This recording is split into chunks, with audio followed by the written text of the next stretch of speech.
Bienvenue dans ce webinaire central organisé en collaboration avec l'INPI, donc dans le cadre du programme national French Tech Central. French Tech Central, c'est un programme qui vous permet de bénéficier d'un accès simplifié et rapide avec les différents experts des administrations françaises qui se sont mobilisés pour vous accompagner dans le développement de votre entreprise et ce, quel que soit son niveau de maturité. Donc, on est hyper heureux à la French Tech Toulouse de remettre en place cette dynamique et parce que ce programme, en fait, il est très utile et très apprécié des entrepreneurs. Je vais accueillir Noémie. Donc, en fait, dans l'univers des startups, l'identité est devenue un levier de croissance majeur. L'objectif aujourd'hui, c'est de vous donner les clés pour transformer votre identité en avantage concurrentiel durable. Ce webinaire, il est ouvert à tous, adhérents comme non adhérents. Il va durer environ 30 minutes. Il n'y aura pas de session questions-réponses parce que vous aurez la possibilité de vous inscrire à la permanence du jeudi 16 octobre, me semble-t-il qu'on avait convenu, à 14h, où vous pourrez bénéficier de rendez-vous one-to-one avec Philippe Lucas, notre expert INPI, qui pourra répondre à toutes vos questions et qui pourra détailler un point particulier de la présentation pour lequel vous auriez besoin de plus d'informations. Voilà, donc je vous laisse, Philippe, prendre la parole et vous présenter le sommaire de ce webinaire. Très bien, merci, c'est ça, et bonjour à tous. Voilà, donc Philippe Lucas, je suis chargé d'affaires donc INPI, donc à la délégation de Toulouse, donc Occitanie, donc l'accompagnement des porteurs de projets, structures, start-up, tout le monde en fait, économique, monde de l'éducation, en fait, où on a des besoins de connaissances en matière de propriété intellectuelle. Voilà. Donc, je vais vous parler en tout cas aujourd'hui de peut-être présenter en tout cas le sommaire donc de cette intervention. Et bien peut-être voilà, donc on va en fait au discuter d'aujourd'hui, donc ça va être notamment le rôle de l'INPI, les différents types de signes distinctifs qu'on va retrouver dans l'entreprise.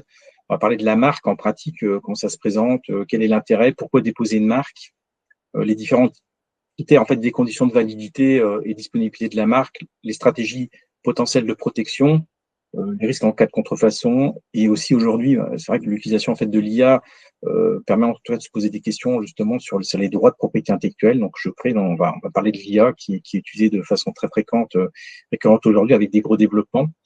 Et puis comment coûte un dépôt de marque en termes de redevances, si je passe par des conseils, différents experts, voilà, en tout cas ça vous donne en tout cas des idées en matière de coûts et redevances de dépôt. Et on parlera après en fait de la où se trouve en fait l'INPI de façon régionale et aussi internationale. Alors on va peut-être commencer par le rôle de l'INPI. Donc moi je suis chargé d'affaires, donc comme je l'ai dit en fait INPI basé à Toulouse. En fait nos missions, c'est vrai que d'origine c'est surtout en fait les délivrances de titres de propriété comme les marques, brevets, dessins et modèles. On va participer à la lutte contre la contrefaçon, on fait de la sensibilisation, comme aujourd'hui, formation auprès de différents publics, en tout cas pour promouvoir la propriété intellectuelle de façon la plus globale. Il faut savoir que derrière, c'est surtout d'obtenir des avantages concurrentiels. Donc, ça va être important en matière de développement de business. Depuis récemment, on est aussi le guichet unique. Donc, en matière de création d'entreprise, si vous voulez créer l'entreprise, vous passerez par la plateforme de l'INPI. D'ailleurs, je vous présenterai à la fin donc une image un peu de la plateforme qui regroupe, ça soit la partie création d'entreprise et aussi les différents types de propriétés, en tout cas tous les formatiques que vous pouvez en fait faire auprès de l'INPI. On va aussi faire l'adaptation du droit de la propriété intellectuelle et renforcer l'influence de la France, notamment par l'intermédiaire de notre directeur général Pascal Faure. Et on fait de l'accompagnement d'entreprises en région. Et je vais vous montrer notamment ce qu'on développe en matière de game coaching, avant en tout cas de parler de façon précise en fait des signes distinctifs et notamment de la marque.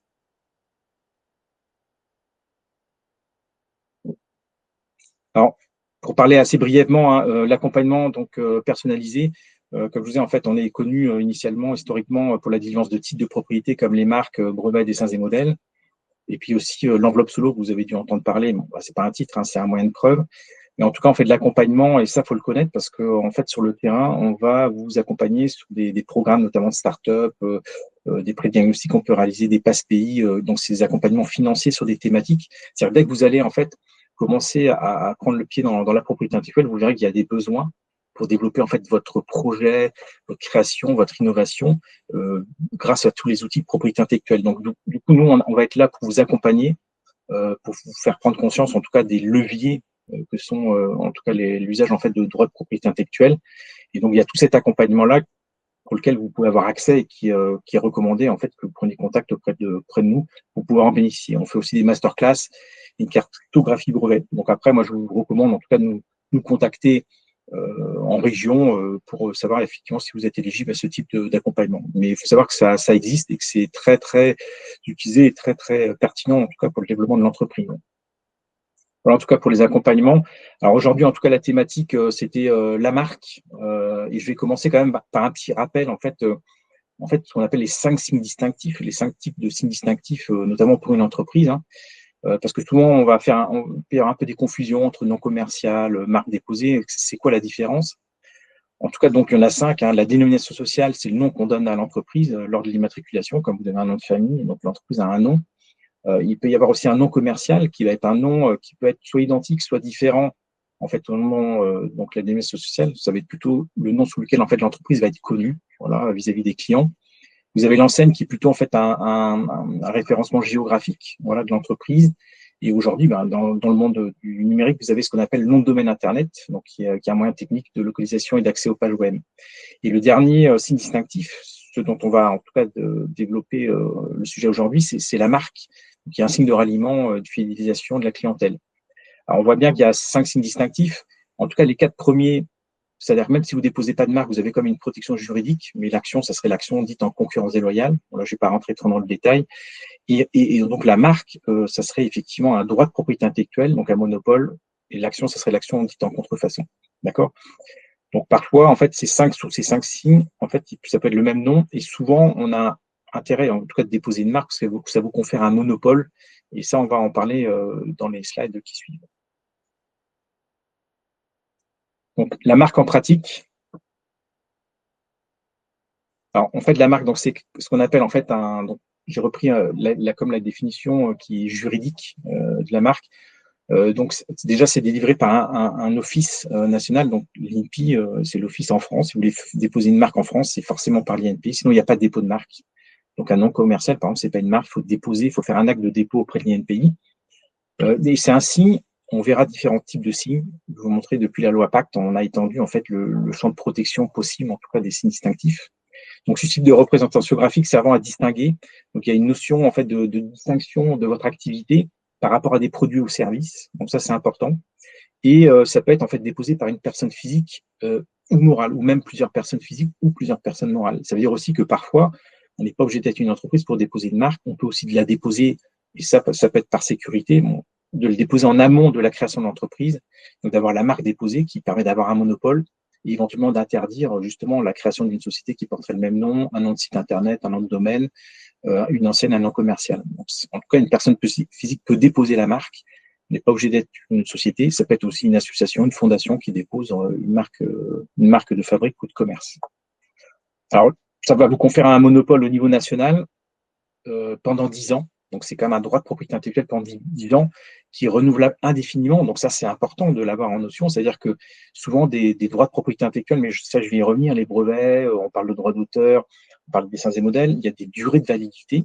En tout cas, pour la marque, elle pourrait être, tant qu'elle est renouvelée tous les 10 ans, 10 ans, 10 ans, elle peut être toujours valable. Donc, on peut avoir toujours cet avantage concurrentiel de façon quasiment infinie. Alors, sous réserve quand même de l'exploiter. Et donc, ça, on verra. En cumul de protection avec d'autres types de droits, c'est aussi un avantage qui peut être très, très important. Et donc là, du coup, on va être aussi protégé par rapport à des produits-services. Donc, il y a une classification dite de Nice, où en fait, un nom ou un signe va être protégé dans un domaine d'activité particulier. Donc, on va revendiquer des classes, et ça, j'y reviendrai. D'accord ? En tout cas, en pratique, c'est un droit de propriété intellectuelle, c'est un dépôt qui est réalisé auprès de l'INPI obligatoirement, en tout cas en France. Après, il y a d'autres organismes internationaux. Et en tout cas, c'est obligatoire. Si vous ne déposez pas, ce n'est pas une marque, c'est un nom commercial, ça peut être un nom de domaine. Il y a quand même des protections, mais ce n'est pas un monopole. Et souvent, en tout cas en matière de négociation, si jamais vous avez besoin il y a un litige potentiel avec un concurrent, souvent, ce qui va être regardé en premier, c'est est-ce que j'ai une marque de déposer? parce que ça va faciliter souvent en fait d'avoir votre avantage de dire que c'est éventuellement de la contrefaçon. Si on n'a pas de marque, on va aller sur d'autres droits de propriété, enfin droits de propriété intellectuelle ou éventuellement sur des noms de domaine, mais en général, on regarde surtout si la marque a été déposée en amont. Alors, quelques exemples de types de marques. Donc, ce qu'on appelle en fait des signes donc verbaux, c'est un texte ou un nom qui va être déposé. Langage courant, le chat, orange, terme de signification crunch, des néologismes, donc des noms qu'on a créés toutes pièces. Des termes étrangers peuvent se déposer aussi à titre de marque au niveau national. Des slogans, par exemple, si j'existe, c'est d'être moi. Déposer allô, t'es une fille, t'as pas de shampoing, c'est comme si je te dis t'es une fille, t'as pas de cheveux, c'est aussi une marque déposée. Donc, ce sont des slogans. Et vous avez aussi le drive tout nu, par exemple. Donc, on peut déposer un slogan. Ce qu'il faut savoir, c'est la plupart des émissions où quand vous ouvrez en fait votre téléviseur, où en fait, vous êtes bombardé de marques déposées. Il y a des sons, vous avez des slogans, les titres d'émissions, tout ça c'est déposé. D'ailleurs, vous voyez le petit chiffre à côté, 90 874 dépôts de marques par an au niveau national. Donc, c'est déposé par tout type d'opérateurs, comme je disais, dans tous les domaines alimentaires, techno, artistiques, politiques. Il y a plein de dépôts. Dès qu'il y a un événement, souvent il y a des dépôts de marques qui sont réalisés. Et notamment, ça peut être des slogans. Alors, le slogan, il y a aussi un intérêt, c'est que ça peut être parfois protégé par du droit d'auteur. Donc, le droit d'auteur, il n'y a pas de dépôt à proprement parler, il faut que ce soit original. Mais souvent, quand on a créé un slogan, on le dépose à titre de marque parce que les critères, on le verra, ne sont pas les mêmes. On demande juste que ça soit distinctif. Donc, on ne demande pas que ce soit original. Et il faut avoir cette notion-là aussi, mais ça, on le verra peut-être plus en détail en termes d'entretien. C'est que parfois, il peut y avoir en fait des stratégies un peu de combinaison entre différents types de droits. Donc, ça ne protège pas forcément la même chose de la même façon sur des mêmes territoires, sur des mêmes durées. Et donc, il y a une combinaison parfois à avoir. Et parce que derrière, le but de tout ça, c'est quand même d'avoir un avantage concurrentiel qui soit durable. D'accord? Souvent, c'est ce qu'on voit au niveau de l'investissement, même les gros investisseurs, l'oracle d'Omaha, Warren Buffett, et va vous parler aussi des actifs immatériels, notamment est-ce qu'il y a une marque forte, est-ce qu'il y a des brevets. Tout ça, ce sont des verrous, et bien sûr, ça peut se valoriser financièrement. Donc, après, vous avez aussi des noms patronymiques qu'on peut déposer. Ça peut être des pseudonymes, comme par exemple Johnny Hallyday, Coluche, des marques déposées, parce que derrière, il y a un business, en tout cas, sur l'utilisation des noms. Des prénoms, des noms géographiques, Mont Blanc, des lettres, IBM, Z, D, le numéro 5 de Chanel, 64. Et puis après, depuis, vous avez aussi donc, des marques figuratives, Anonymous, donc ça peut être un nom composé en fait d'un logo. Donc vous avez tous ces éléments qui peuvent être aussi déposés à titre de marque. Des signes de forme, Toblerone, petit écolé, parfois ce sont des emballages, ça peut être une forme de bouteille, vous avez reconnu la forme de la bouteille de Perrier, donc ça c'est une marque déposée, c'est la forme qui est déposée. Donc il y a le nom bien sûr déposé Perrier, mais là aussi une forme. Et la forme, ça veut dire que c'est vous, en tant que consommateur, quand vous allez dans un rayon, quand vous voyez une forme, en fait, vous l'identifiez à un produit. Donc, on va dire, on va avoir un monopole 10 ans, 10 ans, 10 ans, 10 ans, 10 ans sur une forme pour notamment des eaux gazeuses. Là, vous voyez aussi la nuance de couleur verte. Donc, ça a été déposé aussi par Nestlé. Et donc, c'est la nuance, en fait, qui est déposée pour des eaux gazeuses. Donc, effectivement, c'est relié, en fait, à Perrier. C'est-à-dire que si quelqu'un veut sortir des eaux gazeuses, s'il reprend le code couleur, il peut être considéré comme étant contrefacteur. Donc là, c'est juste la nuance qui est déposée. Et alors, il y a aussi bon, là, ça ne va pas être interactif, mais vous avez maintenant des marques multimédia. Donc, c'est en fait des petits cadres qu'on voit, mais là, il n'y a pas l'animation. Donc, on va déposer aussi un son associé à un mouvement et associé en fait avec un nom. Et donc, c'est un petit fichier multimédia qui peut être déposé. Vous avez des mouvements qui sont déposés. Donc, on peut déposer aussi des mouvements, marque déposée avec un petit fichier qui va expliquer le mouvement. Et puis, vous avez des sons uniquement qui sont déposés. Là, c'était le son Orion déposé. Vous pouvez avoir le rugissement de la MGM déposé à titre de marque, les jingles, par exemple, de la SNCF, le cri de Lapin Crétin de Ubisoft. Donc, tout ça, ce sont des marques qui sont déposées. D'accord ?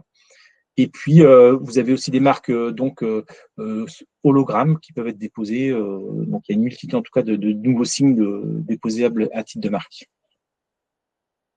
Et juste une dernière, la position, pardon. Donc, vous voyez, en fait, en haut, c'est une marque de position donc avec un mug. Donc, c'est déposé pour un mug. Donc, vous avez le ON sur le corps du mug. Et sur l'anse, vous avez le C, et c'est CON, en fait. Donc là, en fait, vous avez la position du C. avec le WEN. Donc ça, c'est le nouveau type de marque depuis la loi Pacte, et donc qui donne aussi une nouvelle forme de protection juridique à titre de marque. Voilà. Alors pourquoi déposer sa marque? Alors j'en ai un petit peu déjà parlé, hein, mais ça vous confère quand même un monopole. Donc c'est l'action dite en contrefaçon s'il y a une atteinte. Alors souvent on va plutôt essayer de négocier en amont, parce qu'il faut le voir vraiment comme étant déjà un outil de négociation, de dire moi il y a quelqu'un qui me gêne ou je veux trouver un terrain d'entente. Je m'appuie sur ma marque déposée, donc toutes celles qu'on a pu voir avant. Donc ça permet en tout cas de verrouiller en fait des marchés économiques et de donner des barrières en tout cas à la concurrence. Ça va permettre en tout cas de négocier, trouver peut-être des accords amiables, négocier des droits. Et puis si jamais on ne peut pas le régler de façon amiable, on peut faire une action dite en contrefaçon. Donc c'est une sanction quand même, on verra, qui peut être au civil ou au pénal. Mais en général, c'est vrai qu'il peut y avoir quand même des dommages et intérêts, donc ça peut être quand même assez compliqué, en tout cas pour les concurrents. Mais en tout cas, il y a aussi un élément qui est très important, c'est la liberté d'exploitation. Qui est importante, c'est-à-dire que le fait de déposer, vous n'allez pas forcément toujours se dire je vais faire une action, parce que ça dépend aussi de la taille de l'entreprise, est-ce que c'est une multinationale, est-ce que c'est juste une petite entreprise, mais le fait de déposer vous permet d'avoir la liberté d'exploitation, c'est de se dire que personne va pouvoir reprendre votre nom, ou si quelqu'un déposait, en tout cas vous pouvez démontrer que vous étiez en terrain, vous avez un droit de propriété intellectuelle, un peu comme vous avez un terrain, et vous êtes chez vous, donc c'est personne qui va vous dire bah ouais mais là vous êtes chez vous, donc on peut rien faire contre vous. Par contre, si vous n'avez pas déposé de marque, quelqu'un déposerait une marque qui serait identique ou proche, bah, par la suite, ça pourrait vous embêter dans votre développement de l'entreprise. Et sachant que, en termes de droit, la marque déposée, c'est un levier relativement puissant, ça pourrait vous gêner vraiment sur cette notion de liberté d'exploitation, qui est quelque chose de fondamental. Ce qui est souvent aussi donc indiqué, c'est par exemple, avant de créer une entreprise, de déposer, donc réserver le nom de domaine Internet, souvent, pour éviter le cybersquatting, et déposer la marque de façon concomitante, qui vous permet en fait d'avoir un outil juridique qui permet d'avoir une bonne protection.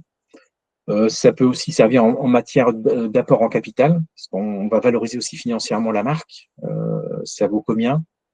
Là, par exemple, j'ai pris le cas, vous avez dû sans doute entendre parler, ça date de la semaine dernière, le Routard. Vous connaissez un guide du Routard, le Routard. Donc la marque a été vendue. C'était Gloaguin, en fait, le fondateur. Donc ils ont vendu la marque à la société Hachette. Et donc pour un montant donc, qui restait secret. Donc c'est une valeur économique. Donc derrière tout ce qu'on a développé, qu'on a capitalisé, innovation, marché, il y a des marques. Donc c'est une valeur économique. Et j'ai pris un autre exemple. C'est Jean Cabi. C'était une société qui avait été liquidée. Et donc, il y a une adjudication, donc a pris aux enchères 100 000 euros de la marque, Jean Cabi, et revendu 800 000 euros et racheté par la Coperle. Parce qu'en rachetant une marque, ben, on rachète aussi un portefeuille de clients. Et on a eu aussi, la semaine dernière, on a parlé aussi du le petit écolier, la marque Le Petit Écolier, une marque qui est connue, hein, mais dont le titulaire aujourd'hui, c'est la société Mondelez, qui est une société américaine. Donc, c'est-à-dire que derrière tous ces outils, on a vu 10 ans, 10 ans, 10 ans, il y a des transmissions de propriété. Parfois, on va avoir en fait un achat, en tout cas, sur l'entreprise via l'achat, en tout cas, de titres de propriété comme la marque. Voilà, donc après, on peut faire des licences, franchises, partenariats, négociations, cessions. Voilà. Donc, on fait beaucoup d'outils utilisables, notamment pour la marque. Alors, les conditions de validité et de disponibilité. Donc, là, on a vu les exemples, en tout cas, des dépôts de marque. Alors, il y a deux critères qu'il faut quand même prendre en considération. Il y a l'aspect de validité et le deuxième, c'est la disponibilité. Donc, la validité, ça, c'est examiné par l'INPI. Donc, la marque ne doit pas être descriptive, trompeuse, contraire au bonheur, légalement interdite, contraire à l'ordre public, continuée par un signe interdit. Elle doit être distinctive, licite et non déceptive. Par exemple, là, vous avez le cas de boulanger. Boulanger, marque déposée pour ce serait des activités de boulangerie, on la refuserait parce que ça serait descriptif. Mais déposé pour la vente, par exemple, de produits électroniques, c'est un signe qui est distinctif. Donc ça, c'est valable à titre de marque. Bio, si les produits ne sont pas d'origine d'agriculture biologique, ça serait effectivement trompeur ou légalement interdit. Donc du coup, ça peut être refusé et vous ne pouvez pas déposer notamment parfois de marques qui utilisent en fait des logos ou surtout des emblèmes qui sont protégés par la convention de l'article 6ter, notamment l'emblème du drapeau français ou pour lequel il y aura un risque de tromperie. Donc ça peut être refusé par l'INPI. On l'examine en fait d'office. Et le critère de disponibilité, par contre, ça, on ne va pas l'examiner d'office, c'est-à-dire que c'est à vous de faire des recherches d'antériorité. Par contre, on peut être saisi par un titulaire d'une marque qui aurait déposé un nom qui est proche. Ça, je vous montrerai des exemples tout à l'heure, et qui peut faire une opposition auprès de nos services. Et nous, on va émettre une décision qui va considérer est-ce qu'il y a un risque de confusion ou pas. Et donc, la décision qu'on va émettre, qui correspond en fait à une décision de première instance, peut considérer que parfois on va rejeter une marque parce qu'il y a un risque de confusion par rapport à une marque antérieure. Mais ça, je vous montrerai des exemples. Donc, s'il faut savoir valider ça, on l'examine. La disponibilité, il faut qu'on soit saisi. Typiquement, par exemple, si vous voulez déposer Danone pour des yaourts, vous pourrez le faire sur le site de l'INPI. Moi, je ne vous recommande pas de le faire, hein. Mais par contre, ça sera à Danone éventuellement de faire une opposition, de vous contacter. S'ils ne font rien, bon, là, il y a peu de probabilité qu'ils n'agissent pas. Mais effectivement, vous aurez peut-être votre marque enregistrée parce que nous, on l'examinera uniquement sur les critères de validité à ce moment-là. Voilà. Et donc, il y a la notion de territorialité. Une marque peut être valable en France, et puis il peut y avoir d'autres marques qui sont déposées dans d'autres territoires en dehors de la France. Et puis de la spécialité, voilà, vous voyez par exemple Lotus, Mars, ça peut être pour des voitures, des petits biscuits ou du papier hygiénique. Donc il y a la règle de la spécialité. Un nom peut être identique dans des domaines différents, c'est la règle de la spécialité. Ça peut coexister, sauf éventuellement pour des marques notoires où là ça peut dépasser effectivement la règle en fait des produits-services. Voilà en tout cas les deux grands éléments. Alors, quelques stratégies de protection. Alors, c'est pas exhaustif, hein, parce que ça dépend en fait en fonction des entreprises, de votre marché. Est-ce que c'est une grande structure? Est-ce que vous allez à l'international? Il y a beaucoup de stratégies à mettre en place, en tout cas vis-à-vis des signes distinctifs. Souvent, il y a une notion de territoire. Est-ce que je vise quel pays? Donc, souvent, il faut l'anticiper. Alors, il y a ce qu'on appelle un délai de priorité, le fait de déposer en France. Vous avez un droit de priorité de 6 mois. C'est-à-dire que virtuellement, vous êtes quand même protégé à l'international pendant 6 mois. Donc ça, il faut le prendre en considération dans vos choix éventuellement d'aller à l'international. Il peut y avoir différents types de marques nationales, françaises, communautaires, internationales. Donc, il y a des faisceaux de droits. En général, alors la marque mondiale, ça n'existe pas. Il y a plusieurs types de marques qui ont été déposées pour couvrir vos marchés. Ça peut être aussi par secteur. Donc, en fait, il y a 45 classes de produits de services. Et donc, comme c'est un droit d'occupation, on a vu tout à l'heure la règle de la spécialité, souvent, ça peut être aussi intéressant quand vous déposez une marque de dire, OK, je dépose ma marque, donc il va falloir bien rédiger votre demande, mais pourquoi je souhaite être protégé? Ça peut être aussi de dire, je ne souhaiterais pas que quelqu'un prenne des produits, par exemple, proches, donc je vais déposer peut-être pour des produits que je n'exploite pas forcément aujourd'hui, mais que je pourrais éventuellement interdire. Normalement, j'ai 5 ans pour l'exploiter pour les produits et services qui ont été déposés. Donc là, ça permet en tout cas de verrouiller parfois par un peu contre le parasitisme, voilà, ou des gens qui souhaiteraient en tout cas d'utiliser des produits et services qui sont proches. Après, il peut y avoir aussi des cumuls de protection. Ça, c'est intéressant. Je vous en ai parlé un petit peu tout à l'heure, avec notamment, parfois, quand il y a un logo qui est créé, il y a une marque qui va être déposée, mais il y a aussi un modèle. Parce que le modèle, en fait, on s'affranchit des classes. Il n'y a pas de classe de produit-service. Ça peut être un dessin imposable sur tout support. Et puis, les critères ne sont pas les mêmes. On demande juste qu'il y ait une nouveauté, caractère propre. Alors que la marque, on demande qu'elle soit distinctive. Donc, on va dire différents outils, parfois, peuvent bien compléter en fait une protection optimale en fait de votre création. Sachant que derrière, quand il y a des due diligence par les entreprises ou en matière d'investissement, souvent on va regarder tous les types de propriétés que vous pouvez avoir, parce que derrière en fait il y a des intérêts économiques, notamment de verrouillage en fait des marchés. Et puis alors un exemple pour le brevet, quand tu as un brevet valable 20 ans, du coup, ça prend le relais après, éventuellement, par la marque, parce que le consommateur, souvent, il va réutiliser la marque qu'il a utilisée pendant 20 ans. Donc, c'est aussi un avantage concurrentiel qui est préservé grâce à ça. Et donc, conserver des preuves d'exploitation, utilisation de l'enveloppe solo, ça permet en tout cas de bien avoir des exemples de datation. Parce que si au bout de 5 ans, vous ne l'avez pas exploité, il y a un risque d'échéance pour défaut d'exploitation, votre marque pourrait être invalidée à ce niveau-là. Voilà quelques exemples de stratégies, mais il y en a d'autres qui peuvent être explorées. Voilà. Alors, risque de contrefaçon, très bien. On va parler donc des différents types de risques. Donc, c'est un droit de propriété intellectuelle. Donc, c'est la reproduction qui peut être contrefaisante, l'imitation, la suppression, la substitution sans l'autorisation de son propriétaire, la détention, la vente, l'importation aussi. Donc, l'importateur peut être comme étant contrefacteur. Et là, j'ai pris un exemple plus de limitation. Et ça peut servir aussi dans le choix de vos noms quand vous allez déposer une marque, notamment en matière de recherche d'antériorité. Là, par exemple, vous avez, donc, ce sont des décisions d'opposition qui ont été faites par l'INPI. Donc, là, il faut considérer que c'est dans le même domaine d'activité que c'est déposé. Parce qu'en fait, il y a une notion de produit-service. TSI est contrefait par SAI. Donc, c'est phonétique, conceptuel, auditif. C'est de la contrefaçon, on va dire, par imitation.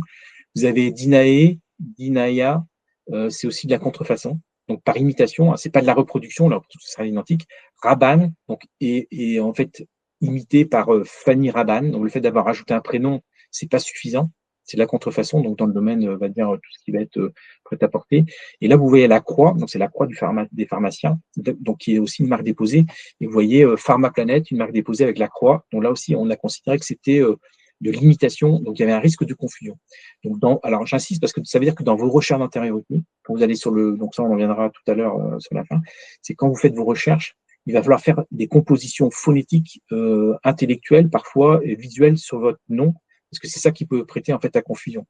Un jour de Paris, soir de Paris, c'est de la contrefaçon. Et souvent, pour accompagner des structures, quand on leur dit vous avez fait des recherches, ils disent oui, mais en général, ils ont fait que des recherches à l'identique. Alors qu'il faut quand même faire aussi des recherches pour lesquelles en fait il pourrait y avoir en fait un risque de confusion dans l'esprit du public. Oui. Alors aujourd'hui aussi, donc j'utilise l'IA. Point de vigilance, parce que maintenant c'est de plus en plus fréquent l'utilisation pour participer à faire des interventions dans des incubateurs ou dans différents lieux. Souvent, moi, je pose la question de savoir de quoi vous êtes parti pour la création. Et c'est vrai qu'aujourd'hui, beaucoup de personnes partent en fait, de l'IA, style ChatGPT, en fait, pour créer en fait, ça s'appelle leur logo, leur slogan. Mais donc c'est très bien parce que c'est un excellent outil, mais en fait, il y a quand même des risques, notamment de l'utilisation de l'IA. Parce que c'est de quoi en fait, l'IA est partie. Est-ce que j'ai pas des risques de perte de contrôle sur mes créations, notamment des droits de propriété intellectuelle? Est-ce qu'il y a de la marque déposée, du droit d'auteur, de la donnée? Parfois, ça peut être aussi des éléments de brevet. Donc, se pose des questions après de liberté d'exploitation et aussi des résultats générés par l'IA. Est-ce que j'en suis vraiment propriétaire ou pas?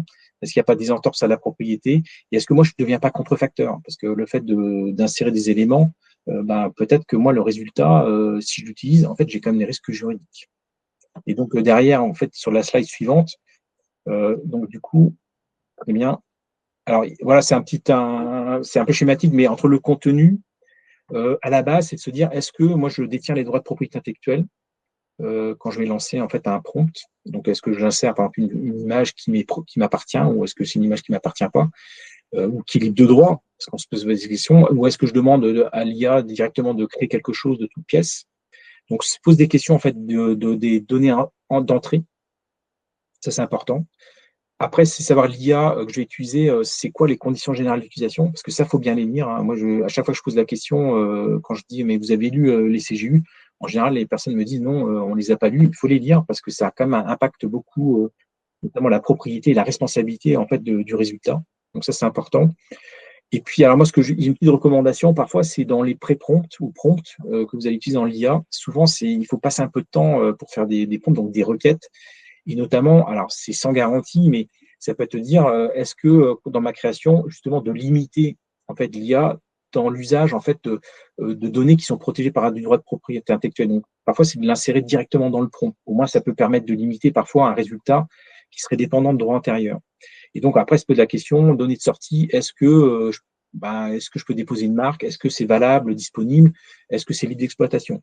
C'est vrai que nous, si par exemple vous avez utilisé une IA et que vous déposez la marque, si elle est, comment dire, elle est valable dans ce qu'on a vu tout à l'heure, est-ce qu'elle est disponible?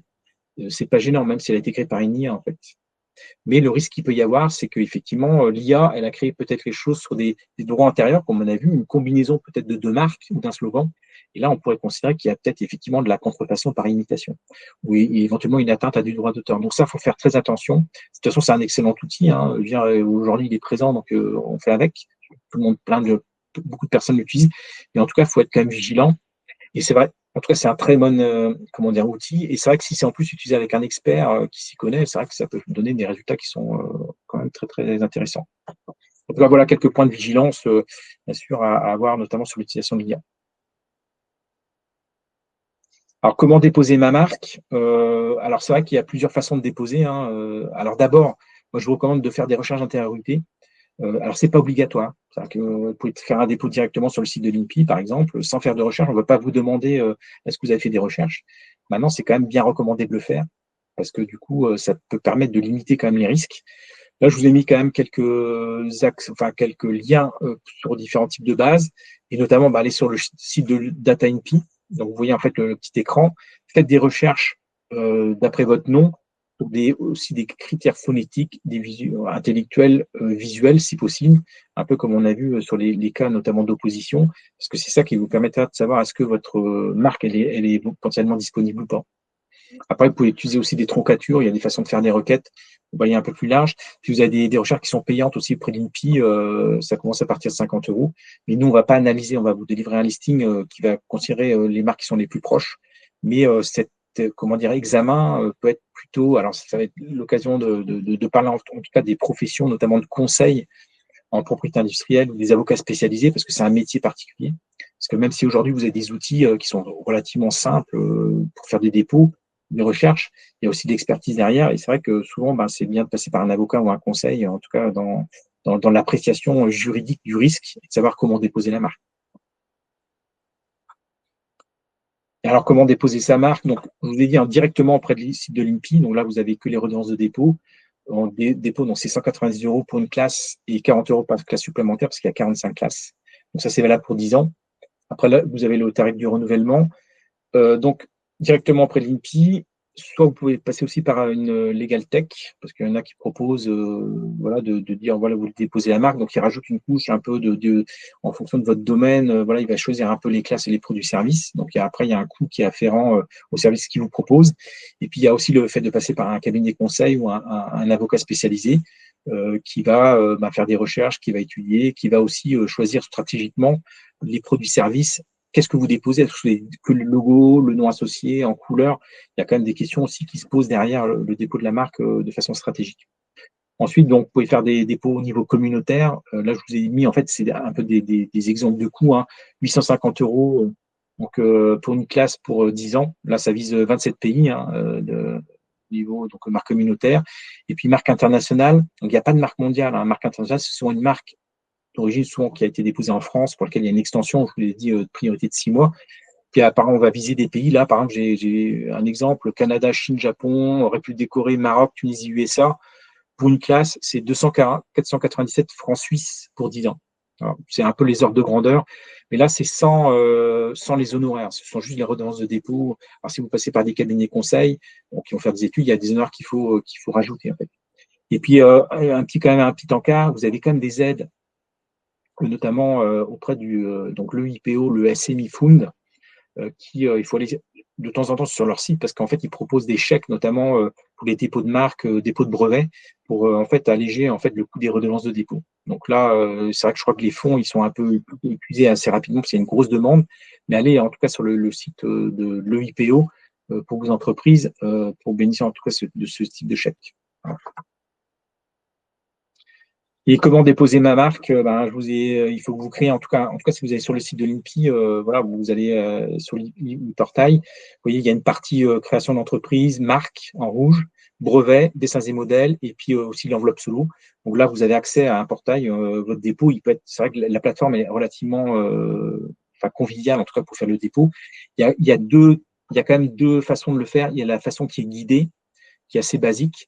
Et il y a la façon experte, alors qui vous permet, c'est plutôt recommandé, la façon experte va vous permettre plutôt de rentrer un peu plus dans le détail en fait des produits-services, parce que ça c'est très important.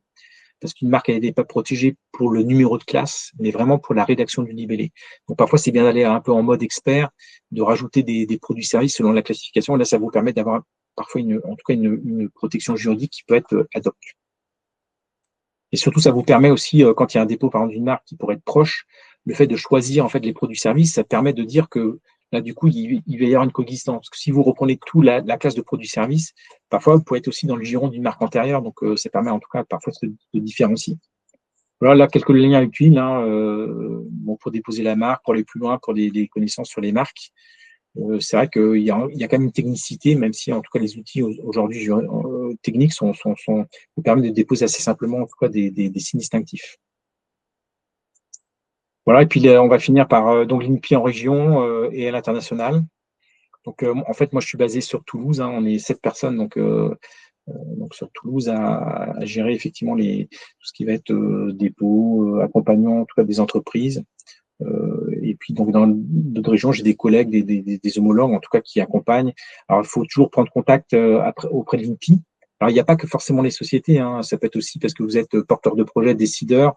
Ça peut se faire en amont de la création d'entreprise. Venez contacter-nous et par l'intermédiaire surtout des permanences de la French Tech. On est là vraiment dans le milieu pour vous accompagner et voir un peu quels sont les leviers que vous pouvez utiliser. On ne va pas forcément toujours vous dire qu'il faut absolument déposer, mais il faut que c'est du sens.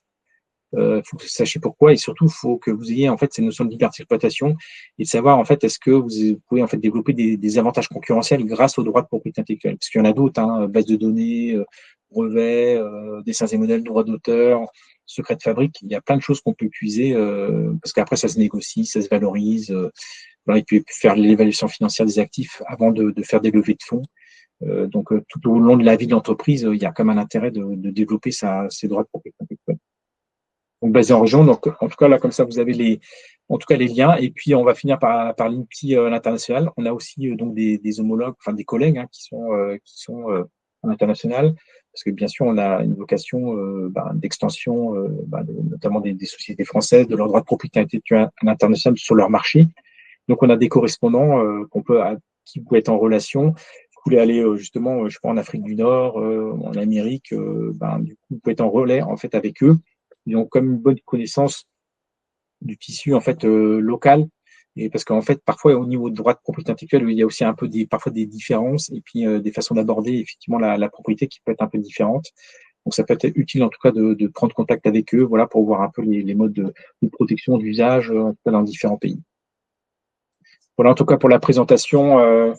Il s'est mis à voilà pour la présentation en tout cas des marques. Voilà, j'essaie de faire un tour un peu, ça qu'une demi-heure, ça permet de faire comme déjà un tour des différents peut-être leviers de protection sur les aspects juridiques, économiques. Merci Philippe. Oui, effectivement, c'est un petit peu cadencé. On choisit de faire ce format d'une demi-heure pour pouvoir ensuite vous rediriger vers des permanences. Donc, merci déjà pour toutes ces informations. Pour ceux et celles qui voudraient vous joindre directement, je redis votre adresse mail pluca@inpi.fr.